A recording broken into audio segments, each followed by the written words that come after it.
De este coloquio, que es el maestro Martín Clavé Almeida. Es alfarero por la Escuela de Artes y Oficios, diseñador industrial por la Universidad Autónoma Metropolitana y maestro en Historia por la Universidad Iberoamericana. Vivió y trabajó como diseñador 10 años en Italia. A su regreso en su despacho se ha enfocado en los ámbitos de la cultura mexicana por medio del montaje de exposiciones temáticas. Es profesor investigador de la Universidad Autónoma Metropolitana, Unidad Azcapotzalco, y fue profesor de asignatura en la Universidad Iberoamericana. Y lo es aún en la Escuela de Artesanías del Instituto Nacional de Bellas Artes. Actualmente es el jefe del área de Historia del Diseño en el Departamento de Evaluación del Diseño en el Tiempo de la División de CIAT de la Universidad Autónoma Metropolitana, Unidad Azcapotzalco.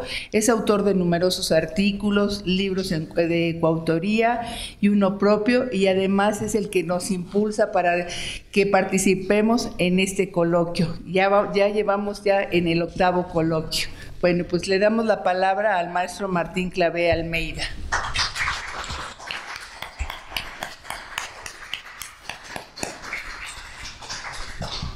Muchas gracias, Guadalupe.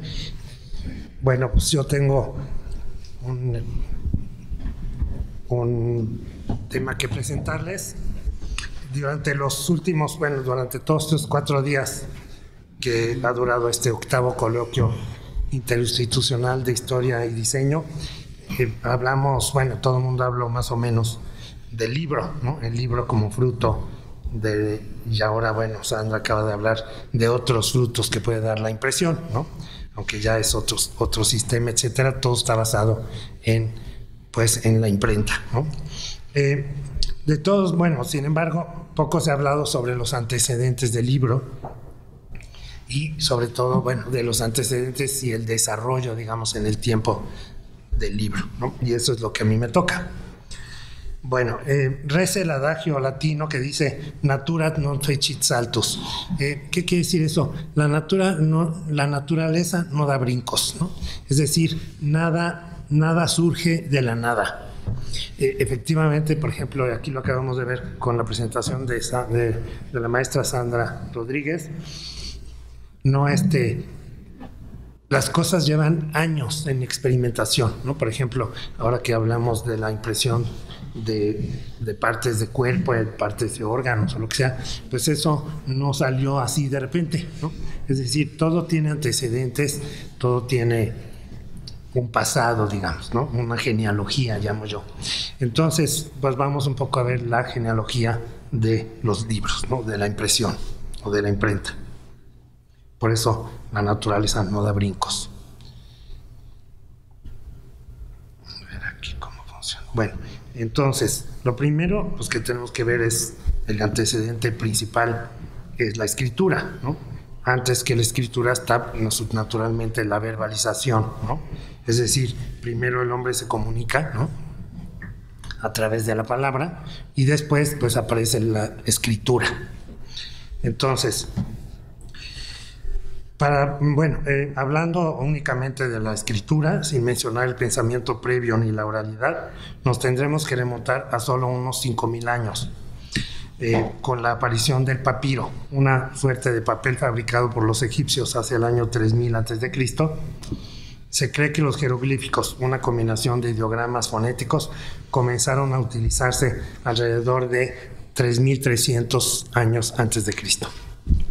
Naturalmente, la utilización de una serie de signos para escribir cambió radicalmente la manera de comunicar de los pueblos alrededor del Mediterráneo. Sin embargo, tuvieron que pasar casi 2000 años más para que surgiera hacia el año 1200 a.C. el alfabeto fenicio. Un alfabeto compuesto de solo 22 letras que bastaban para obtener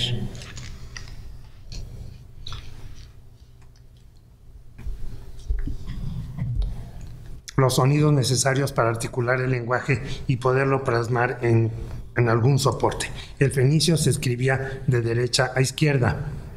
Aquí tenemos más o menos todas las letras. Se ve poco, pero más o menos son el alfabeto. Después de este alfabeto derivaron los más importantes alfabetos posteriores.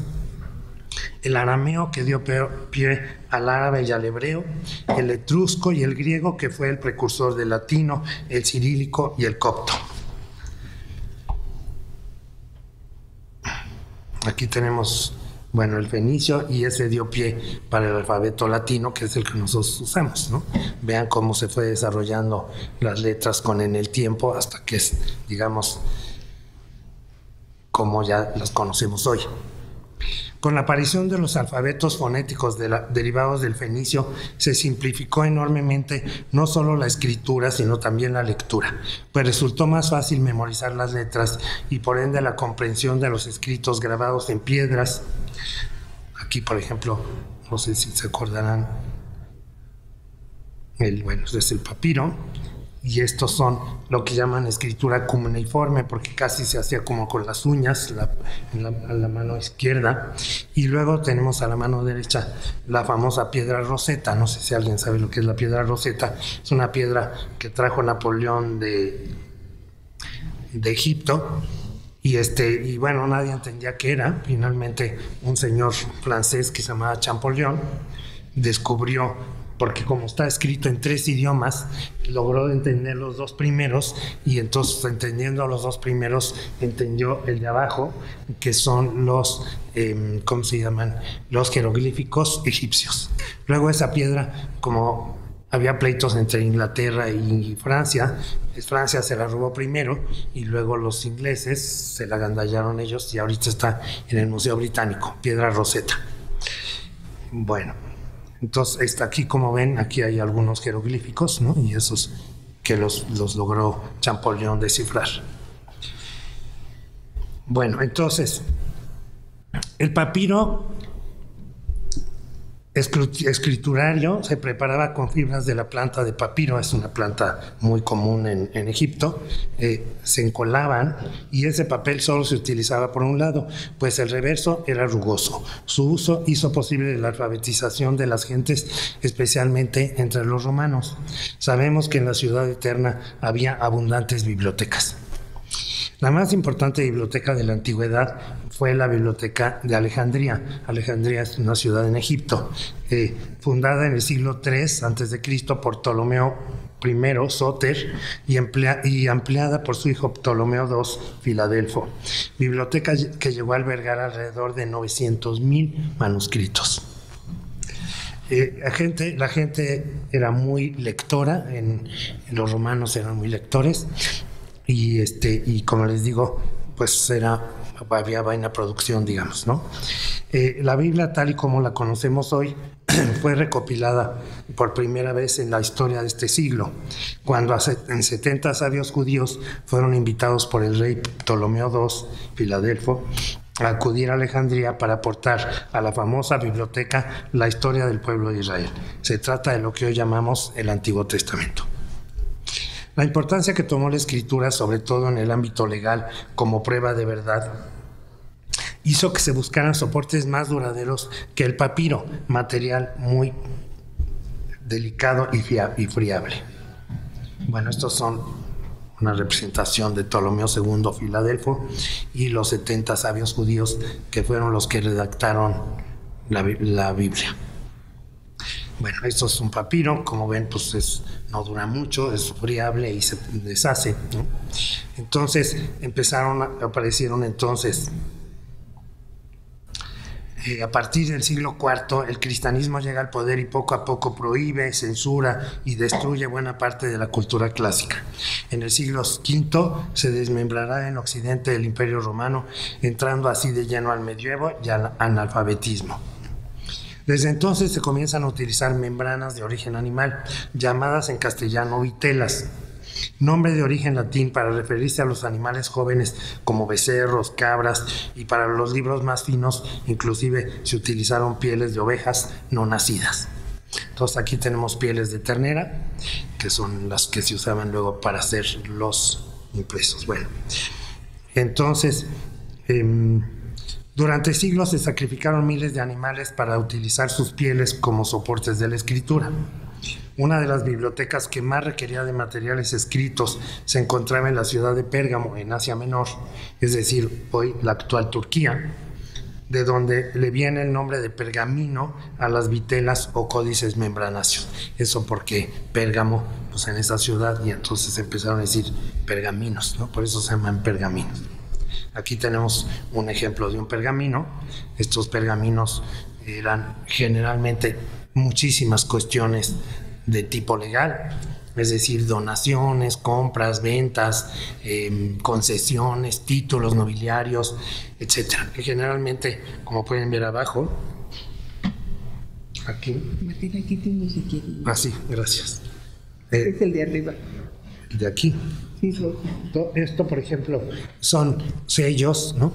Son sellos que se ponían pedacitos de papel o cordones y luego se sellaban con lacre y se ponía el sello, pues, del que lo firma, digamos, de la persona importante que está emitiendo, por ejemplo, un edicto, el rey o el papa, hacen todo eso y luego, como para darle el carácter, digamos, oficial, aquí usamos sellos, ¿no? Antes eran sellos, pero sobre lacre, ¿no?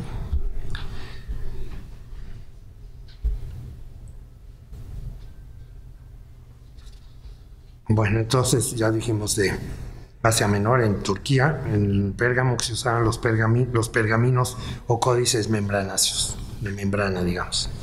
Aquí. Bueno, el pergamino consistía en pieles de cabra o de carnero curtidas, preparadas para recibir la tinta. Naturalmente, todo este proceso de curtido y tratamiento de la piel con cal y otros compuestos resultaba costoso, por lo que a partir del siglo VIII se comenzaron a borrar los textos de los pergaminos para reescribir sobre ellos, dando así lugar a lo que se llama palimpsestos. Los palimpsestos, bueno, con esta práctica se perdieron una cantidad inestimable de cosas, porque dijeron, bueno, ráscale al pergamino y los volvemos a usar. Digamos, hoy estamos haciendo más o menos lo mismo, ¿no? A mí los alumnos en la universidad luego dicen, es que, profesor, se lo imprimí en hojas recicladas. Le digo, no hagan eso, porque yo ya no sé cuál es el trabajo y cuál es lo viejo, ¿no? Entonces, pues desgraciadamente mejor usen hojas limpias, porque si no, yo me confundo de qué están hablando, si es el lado viejo o el lado nuevo, ¿no? Entonces, estos palimpsestos, hubo aquí, por ejemplo, en 1832, el orientalista bergamasco, un italiano que se llamaba Angelo Mai, que era de jesuita, encontró bajo la escritura de diversos palimpsestos numerosos fragmentos de autores antiguos, como Homero, Símaco, Dion Casio, cartas de Antonino y Marco Aurelio. El Tratado de la República de Cicerón, imagínense que apareció en 1822 en un palimpsesto, es decir, en un códice membranáceo que estaba utilizado para otra cosa, y a la hora de rascarle, pues apareció el original. Tenemos aquí justamente un códice, digamos, de palimpsesto. Bueno, en 1853 apareció el Tratado de la República de Cicerón y gran número de fragmentos de otros escritos de los santos padres. El uso de membranas animales tratadas permitió lograr libros de una altísima calidad, no solamente porque la tinta quedaba fija indeleblemente, sino también porque se podían aplicar a esta superficie tersa pan de oro y plata. Bueno, este es, no sé dónde está, aquí está.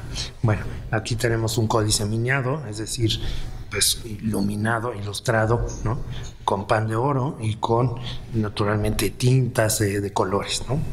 Entonces, lo mismo que tintas de colores, con lo que se realizaban dibujos en las capitulares. Esta tenemos una D, ¿no? Para una capitular, una letra capitular, además de decoraciones e ilustraciones alusivas al texto.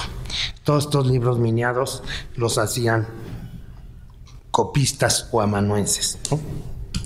Bueno, entonces, el papel como lo conocemos hoy lo inventaron los chinos hacia el siglo I de nuestra era.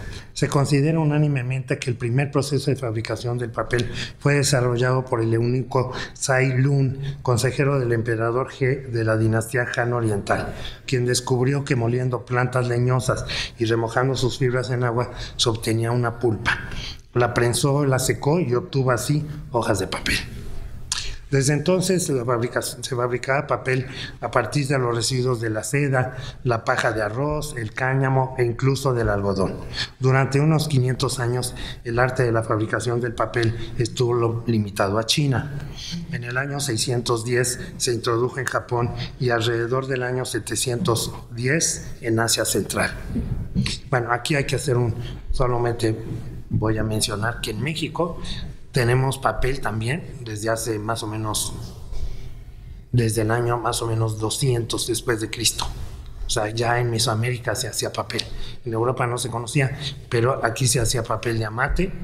Los códices muchos están escritos en papel de amate y se hacía muchísimo uso del papel. Todavía en una comunidad náhuatl que se llama San Pablito, en Puebla, en San Pablito se hace papel y ese papel es papel, digamos, ritual, ¿no? Se recortan y se hacen figuras, etc. Eso viene ya de muchos siglos, ¿no? Bueno, entonces, desde entonces se fabricaba papel a partir de los residuos de la seda, la paja de arroz, el cáñamo, incluso del algodón. Descubierto el proceso que fue guardado celosamente por los chinos hasta el año 721 después de Cristo, hasta la batalla de San Marcanda, en un lugar que hoy se llama Uzbekistán, cuando el secreto de la fabricación de papel cae en manos de los árabes. En Bagdad, El Cairo o Fez son los grandes puntos geográficos por los que evoluciona su producción hasta llegar a la península ibérica. En Europa, el texto más antiguo de papel fue escrito en España antes de 1036. Aquí tenemos, bueno, esta es la fabricación de papel en China. Vemos una cuba de agua en donde se pone, digamos, a remojar y se pone la pulpa. Y en esas cajas, ¿no? Después se prensan y se van, ahí atrás tenemos las cajas, digamos, prensadas, donde se va logrando el papel.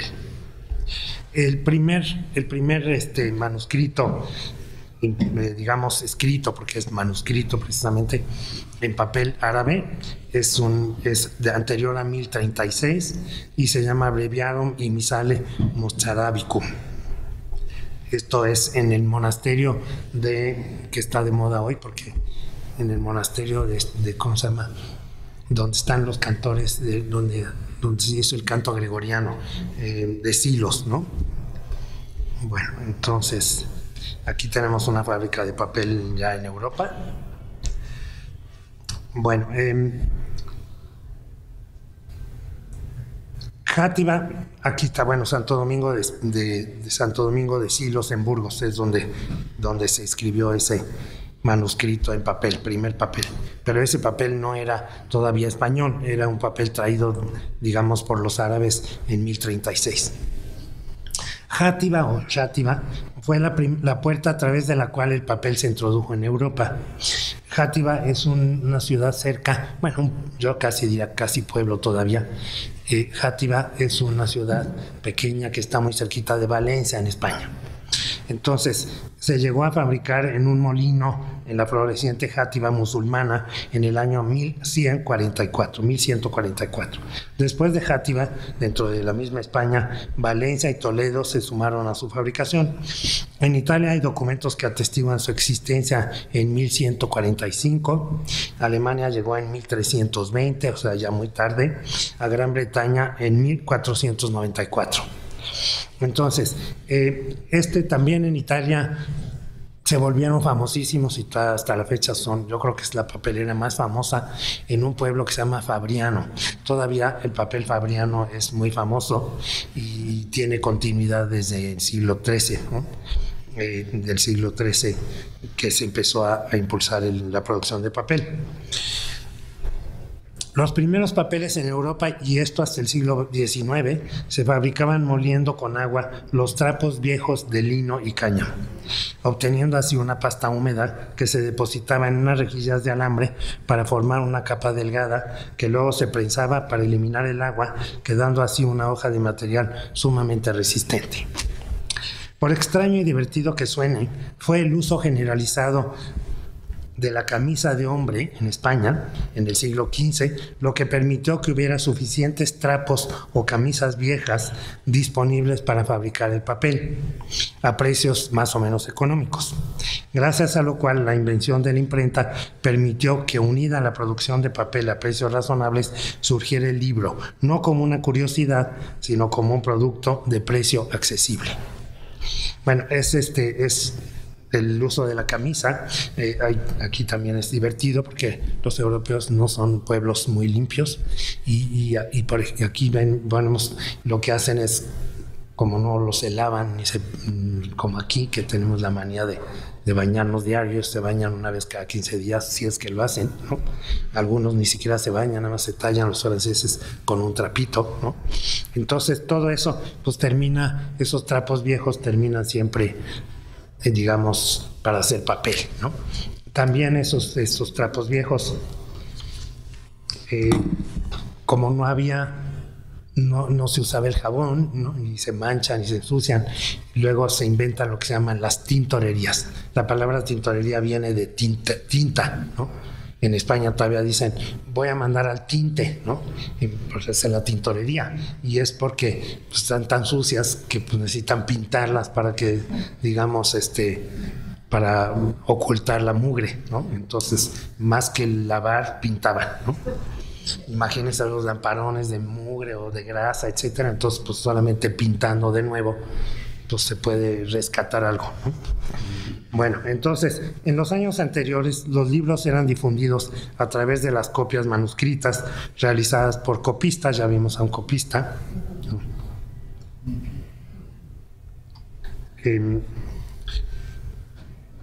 Copistas contratados por los reyes y la nobleza, o bien por monjes y frailes dedicados exclusivamente al rezo y a la réplica de ejemplares por encargo del propio estamento, es decir, por la propia iglesia, que le convenía pasar de un convento a otro copias y luego se copiaban para otro convento y así se iban, digamos, pasando y reproducían 5 o 6 para cada convento y luego pasaban el libro para que se volviera a replicar, ¿no?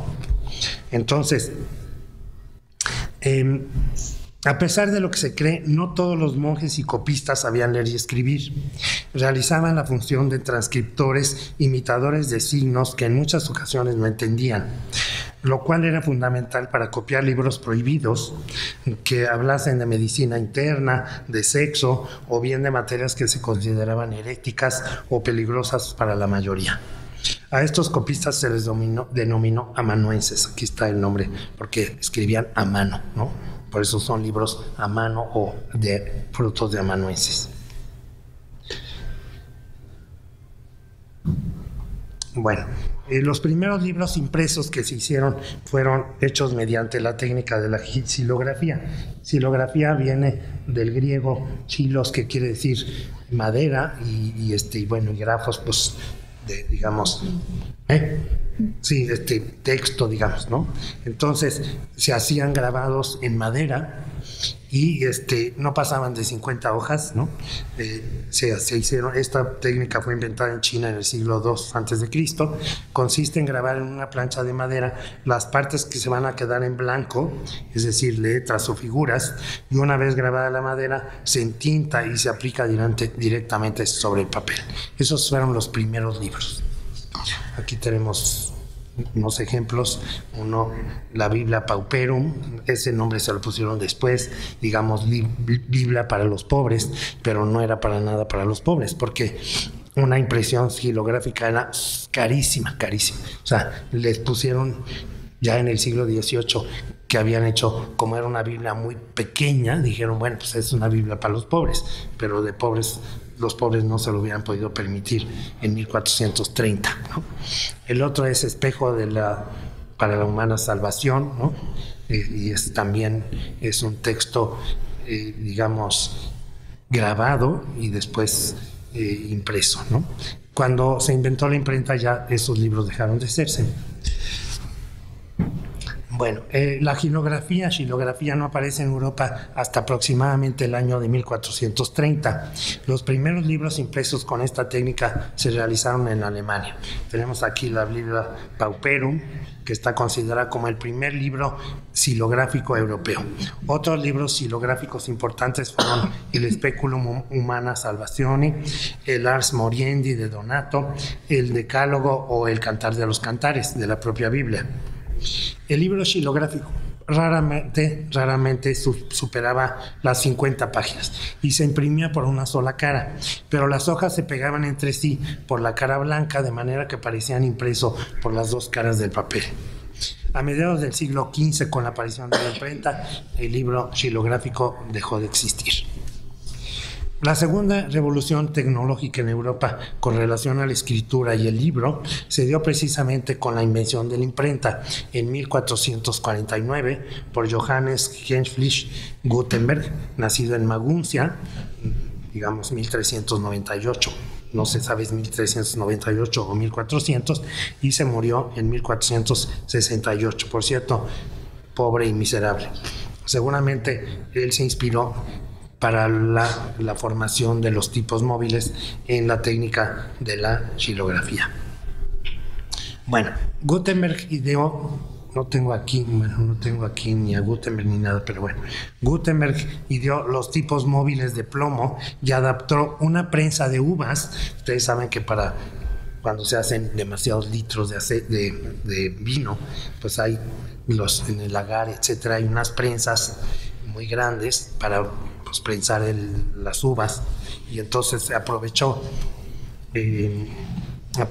una prensa de vino, una prensa para prensar uvas, y con eso prensó los tipos y pudo lograr la impresión, digamos, ¿no? Aquí tenemos el ejemplo, bueno, una prensa, se ve que le están prensando precisamente, ¿no? Está dando la vuelta a digamos, probablemente un asistente o oficial de la impresora, de la imprenta, y bueno, ahí vemos alrededor todos probablemente el dueño, ¿no?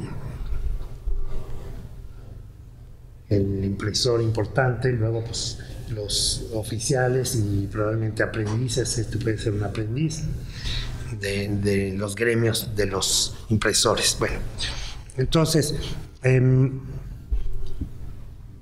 habiendo inventado los tipos móviles de metal o plomo, generalmente eran de plomo, porque el plomo es muy fácil, digamos, con el plomo tiene muy bajo punto de fusión, entonces no se necesita demasiado calor, ¿no? Digamos, si hablamos de acero y eso, se necesitan temperaturas de, pues, no sé, probablemente 900 o 1000 grados, ¿no?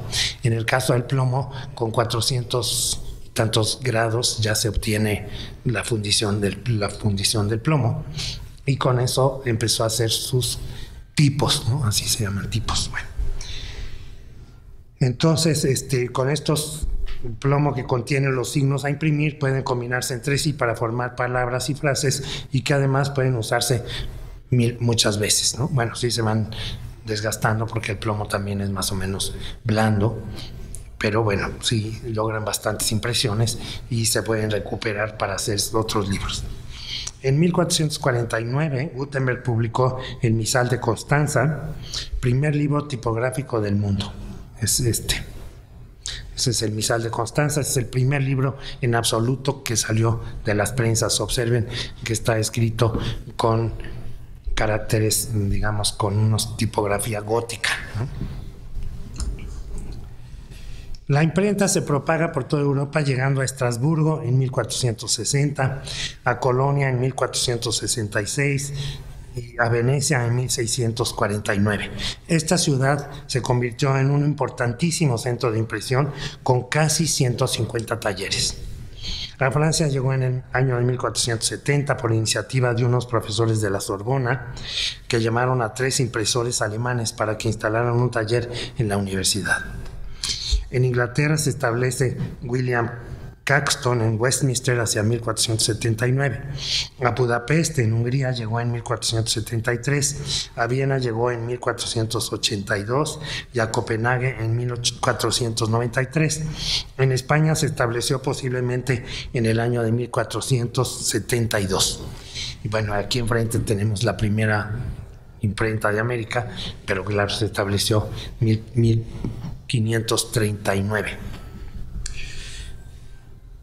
Según los expertos, se estima que el número de títulos impresos hasta el año de 1500 ronda los 30,000, con una tirada total de no menos de 20 millones de libros, más o menos. O sea, de 1449, más que descubre o inventa la imprenta Gutenberg, hasta 1501 se consideran hasta 1501 se consideran incunables. La relativa facilidad de imprimir numerosas copias de un texto de cierta manera democratizó el conocimiento y renovó el impulso de la alfabetización en toda Europa. Bueno, vamos con los incunables. Los incunables, según Joan Corominas y José Pascual, son los más, digamos, reputados, ¿cómo se llama esto? ¿Cómo se llama? Etimologistas españoles, ¿no? Uno es catalán y uno es castellano. La palabra incunable viene del latín incunabula, plural de incunabulum, que quiere decir cuna, ¿no? Entonces, esto quiere decir en la cuna, o sea, son los libros que están en la cuna, todavía están en la cuna, no han crecido, etcétera, y este nombre se los puso. Ahorita vamos a ver. Según el diccionario de la Real Academia de la Lengua Española, incunable es un adjetivo dicho de una edición hecha entre la invención de la imprenta y los comienzos del siglo XVI.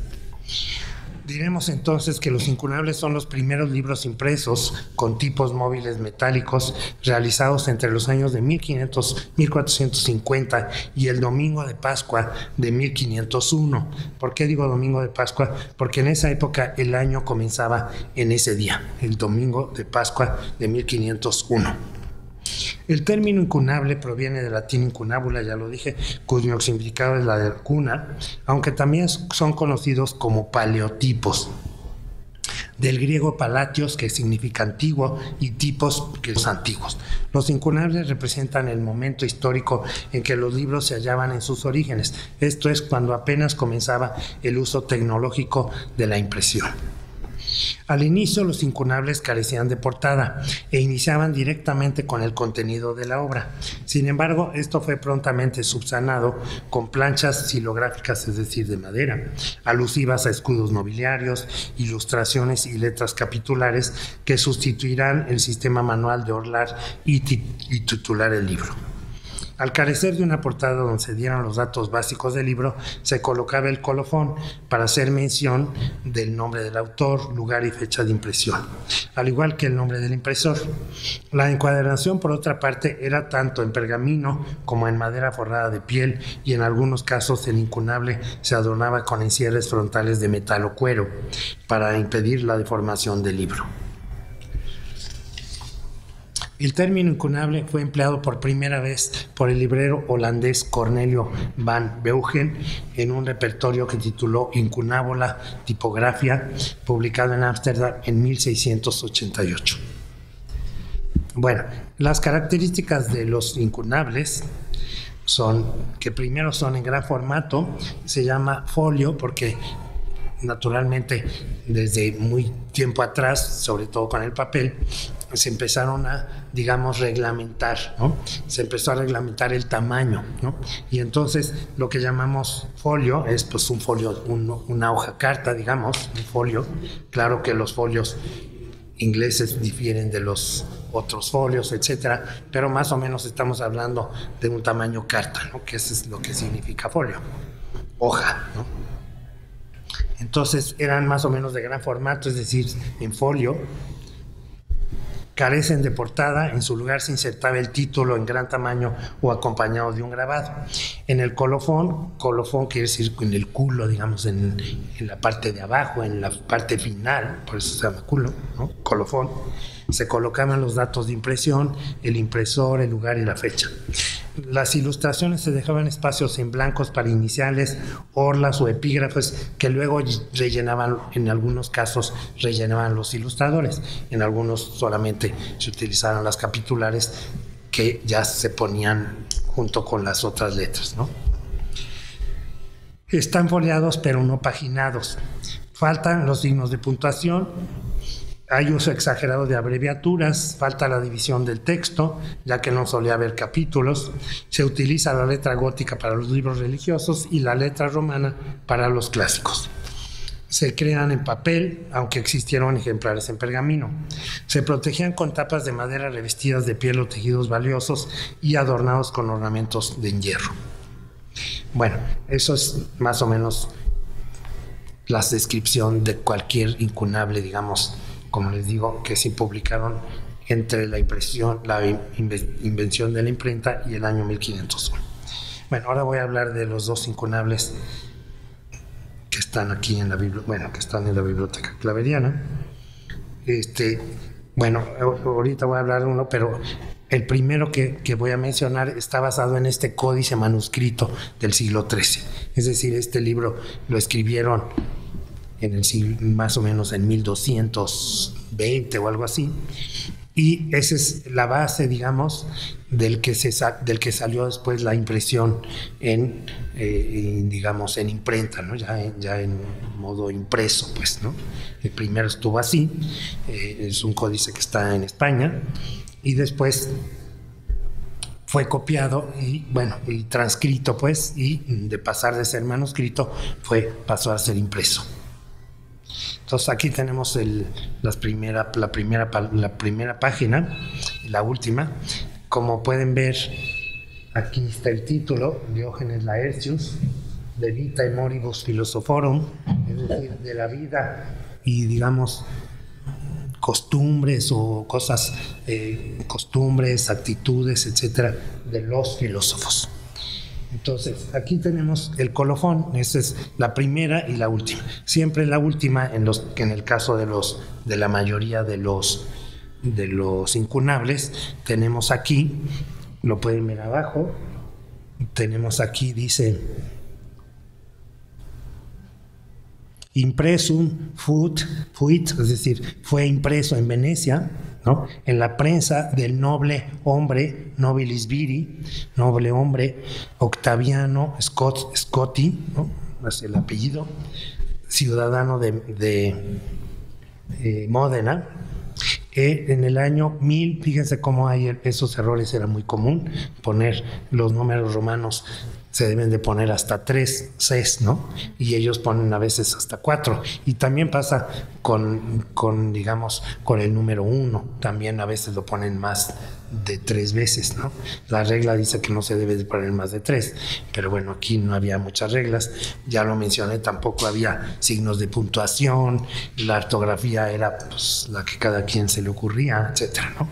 Pero entonces, bueno, aquí dice año, bueno, 1480 y luego pues 4X, ¿no? O sea, 90. O sea, estamos hablando de un libro de 1490, publicado a los 15 días, digamos, calendas de enero de esa fecha. El primero de ellos lleva por título De Vitae Moribus Philosophorum y su autor es Diógenes Laertius. Mide 215 milímetros por 160 milímetros, digamos, la medida en milímetros es la altura por el ancho. Consta de 112 hojas impresas por los dos lados, sin foliación ni paginación. Y está escrito naturalmente en latín. Como es un libro, digamos, clásico, porque efectivamente está reproduciendo un libro clásico, ¿no? Acuérdense que estamos en pleno Renacimiento y precisamente el Renacimiento se va a dar precisamente por la reimpresión y por la readquisición de los libros de la clasicidad. Entonces, como este es un libro, bueno, no es de la clasicidad, pero sí es del año 200 después de Cristo, ya se puede considerar un libro pues antiguo, ¿no? Y entonces por eso las letras, la tipografía es una letra de tipo, no es gótica, sino una letra, a ver, una letra de tipo humanista, bembo, más o menos de 12 puntos.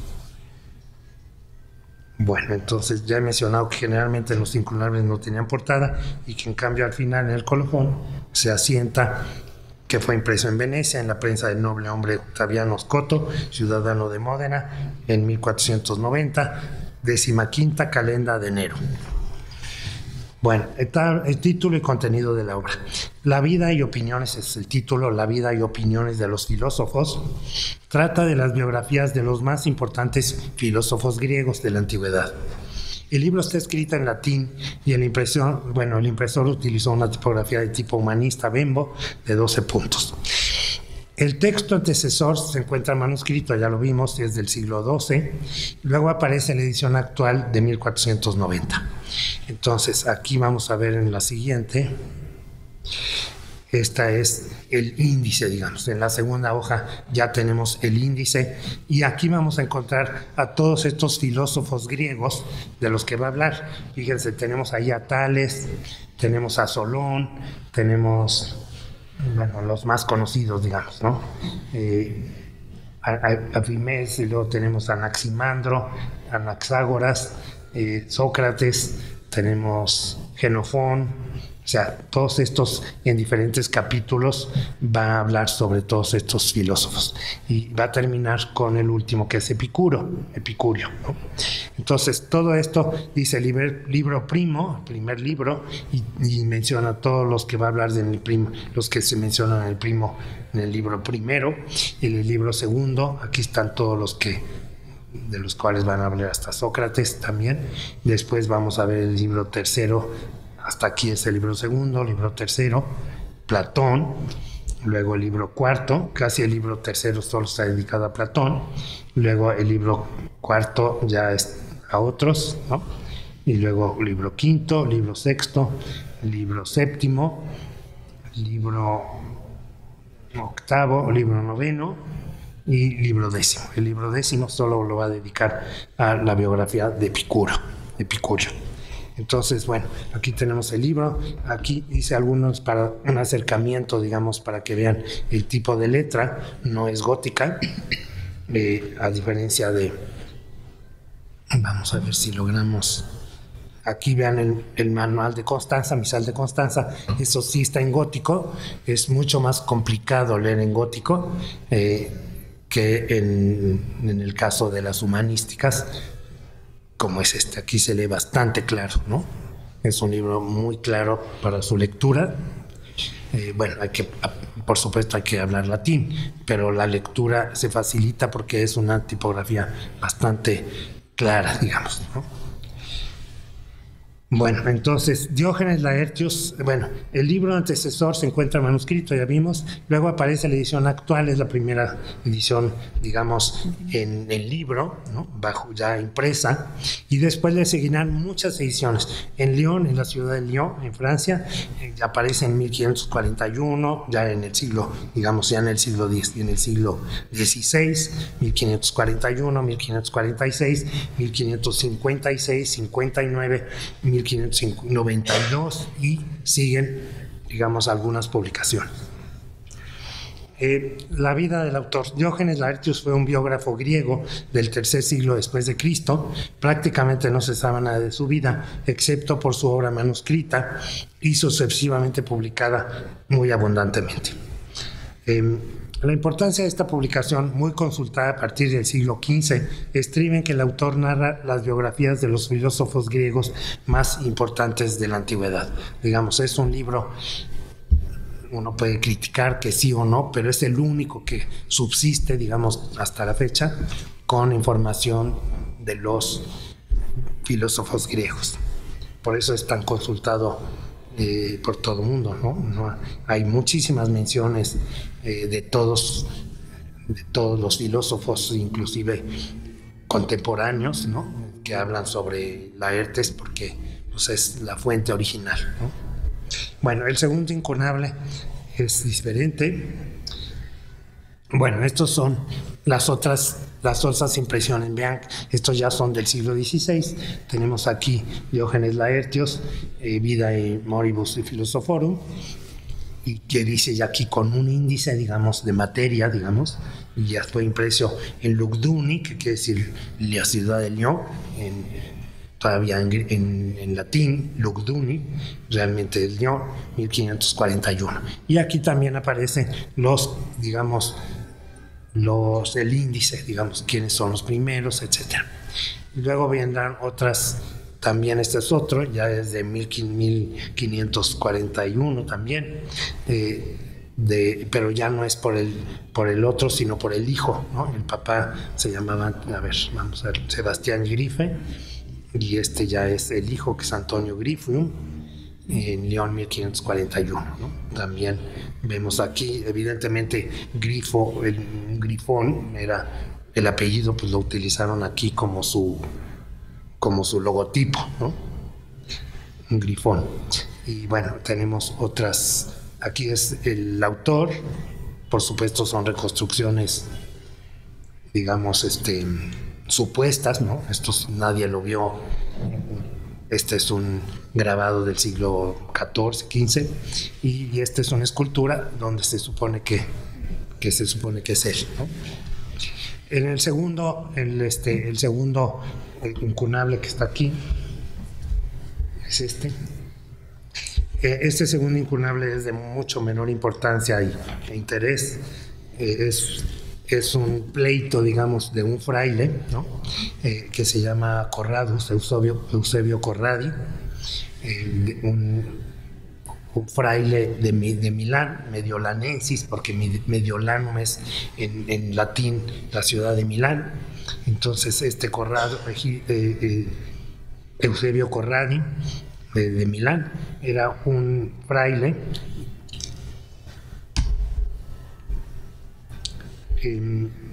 lleva por título Eusebio Corradus Mediolanensis, canónico regular de la congregación de Laterano, o decimos aquí de Letrán, la congregación de Letrán. Y bueno, está dedicado al Santo Padre Sixto IV, Pontífice Máximo. Y lo que quiere decir, lo que es esto, es que tenían un pleito, esta congregación de Letrán, contra los agustinos, ¿no? Esto es un pleito bastante, digamos, recién, digamos, contemporáneo al libro, 1470 más o menos. Entonces, este señor tenía pleito porque los agustinos, pues dicen que San Agustín de Hipona, pues es el fundador de los agustinos, y entonces él dice que no es cierto, y entonces esto es un pleito para demostrar las cualidades de San Agustín de Hipona, y pues digamos peleándose contra los agustinos de que no debían ellos de llamarse agustinos, o cuando menos no decir que vienen de Agustín de Hipona. Entonces todo esto es de lo que habla, digamos, el libro, ¿no? Haciendo una alusión a la importancia de San Agustín, ¿no? Pero diciendo que los agustinos no tengan derecho de no decirse agustinos, pues, ¿no? Que se cambien el nombre, pues no lo logró. Entonces, bueno, este incunable mide 195 milímetros de altura por 135 de ancho. Consta de 30 hojas impresas por los dos lados con alguna foliación discontinua. Por ejemplo, aquí tenemos una foliación del número 2, pero luego aquí sí tenemos el 3, aquí sí tenemos el 4, aquí pasamos al 5, pero luego ya aquí ya no hay foliación, y luego volvemos a aparecer el 7 hasta el 6 por acá. O sea, no sé con qué criterio, que luego le va a aparecer el 7, el 8, y luego de repente se suprimen al 9, el 10, y aquí ya otra vez no tenemos, y luego volverá a aparecer el 11 como 5 páginas después. Aquí está el 11, o sea, no se entiende por qué. Y está en orden, ¿no? No crean que estaba, porque luego muchas veces, inclusive hoy, luego los libros los forman mal y quedan los pliegos mal formados y las hojas desordenadas, pero no es el caso. Entonces son impresas 30 hojas impresas por los dos lados con alguna foliación discontinua. Está también escrito en latín y el impresor utilizó una tipografía gótica de tipo Textor de unos 11 puntos. El autor del libro fue un fraile canónigo regular de la Congregación Lateranense, o decimos aquí de Letrán, de San Salvador, y el libro defiende el ermitañismo de San Agustín de Hipona en controversia con los agustinos, a quienes negaba el derecho de nombrarse agustinos. Bueno, pues eso es todo. Muchas gracias.